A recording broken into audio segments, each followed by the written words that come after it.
मैं कोमल कुमारी परसौनी से सूचना मित्र। ये पशुपति देवी हैं। इनके पति 2011 में डेथ कर गए थे।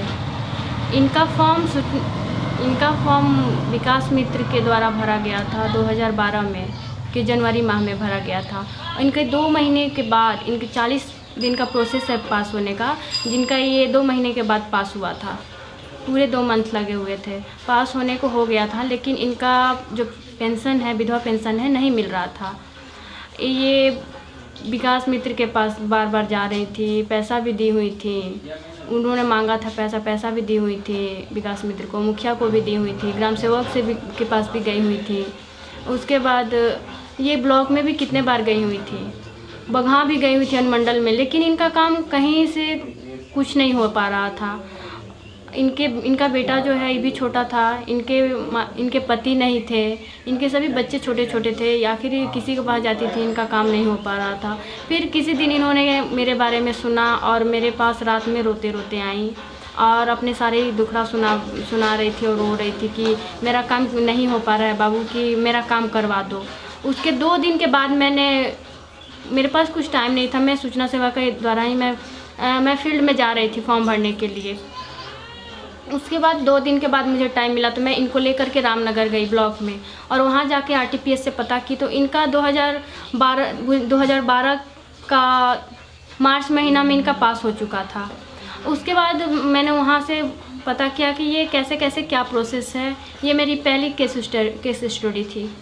मैंने वहाँ पे जा कर के पता किया कि आरटीपीएस में इनका क्या प्रोसेस है, मुझे बताइए। उन्होंने आरटीपीएस वालों ने बताया कि ग्राम सेवक के पास जाइए और वो आपको सारा चीज़ बस समझाएंगे कि आपको क्या करना है, क्या नहीं करना है, और कब से आपको पेंशन पास हुआ है और कब से मिलेगा पैसा।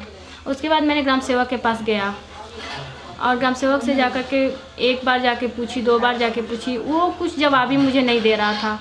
उसके बाद मैंने अपना परिचय दिया कि मैंने सूचना सेवा से मैं बिलोंग करती हूँ, मैं सूचना सेवा में काम करती हूँ और मुझे ये काम करवाना है, आप मेरा काम क्यों नहीं कर रहे हैं। उसके बाद उसे थोड़ा झटका लगा, लेकिन कुछ बोल नहीं पाया, लेकिन आश्वासन दिया कि तुम्हारा काम हो जाएगा, कि तुम थोड़ा रुको, कि थोड़ी दिनों की बात और है कि हो जाएगा तुम्हारा काम, चिंता मत करो। लेकिन फिर इतना बोल के वो फिर चुप हो गया।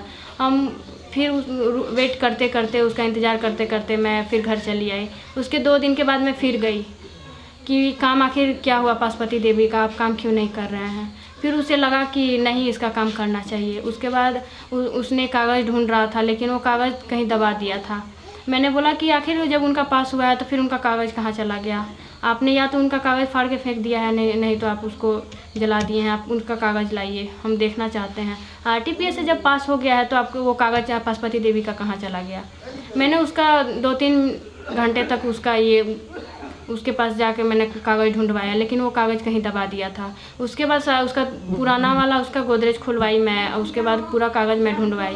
वो बहुत मतलब कचड़े ढंग से उसका कागज़ पड़ा हुआ था, एकदम दबा के रख दिया था। ऐसे सिर्फ इन्हीं का नहीं, बहुत सारे ऐसे लोग हैं जिनका पास हो जाता है और वो दबा देते हैं।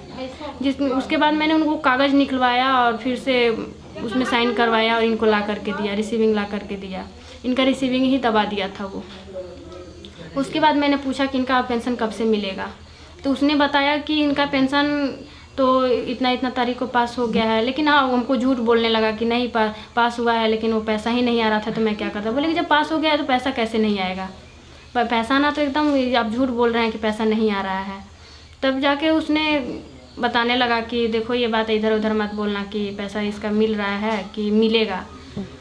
तब जाके मैंने उस कागज़ को ला के इनको दिखाया और बोला कि मैंने आपका पैसा मिलेगा।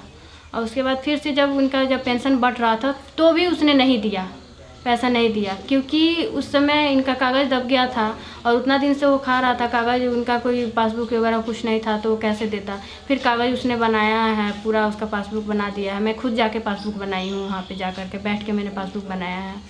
और उस पासबुक बनाने के बाद मैंने उनसे पूछा कि कब से अब मिलेगा, तो उसने कहा कि जो अब पहले वाला जो पैसा बीत चुका है वो तो नहीं मिलेगा, लेकिन अब अभी वाला जो पैसा है मिलेगा। मैंने फिर उनसे कहा कि पुराना पैसा जो आप खाएं अपने अपने पॉकेट से दीजिए, आप मंथली अपना काट के दीजिए, लेकिन इनको पैसा तो मिलना चाहिए। ये गरीब हैं, बहुत दिनों से ये आपके पास दौड़ रही हैं और काम कराने के लिए आपसे बातचीत कर रही हैं। आप क्यों नहीं समझ रहे हैं? शायद ये आप इनके जगह पे रह के देखिए कैसा लगता है आपको।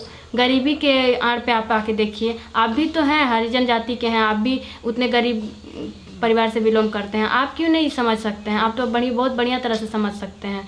तब जाके उन्होंने अपना भी हिस्ट्री बताने लगा कि मैं बहुत गरीब परिवार से बिलोंग करता हूँ, कि जिसके वजह से मुझे बहुत सारी दिक्कतें आती हैं, जिसकी वजह से मुझे ये सब काम करना पड़ता है। बोले कि ठीक है, कोई भी काम करना पड़ता है, लेकिन आपको गरीब लोगों के साथ तो ये काम नहीं करना चाहिए। आप गरीब हैं तो ये लोग भी तो गरीब हैं, इनकी भी आपको मजबूरियाँ समझनी चाहिए। उसके बाद उन्होंने पूरा रिसीविंग मुझे दे दिया। उन्होंने लिख के सिग्नेचर करके मुझे रिसीव में दिया और पासबुक बनाया और फिर रजिस्टर में भी इनका नाम चढ़ा दिया है। अब इस बार से जब भी इन सबको मिलेगा, इनको भी मिलेगा। पूरे पिछले जितने 2 साल से जो पैसा नहीं मिल रहे थे वो पैसा सारे जोड़ करके अभी तक का मिलेगा इनको।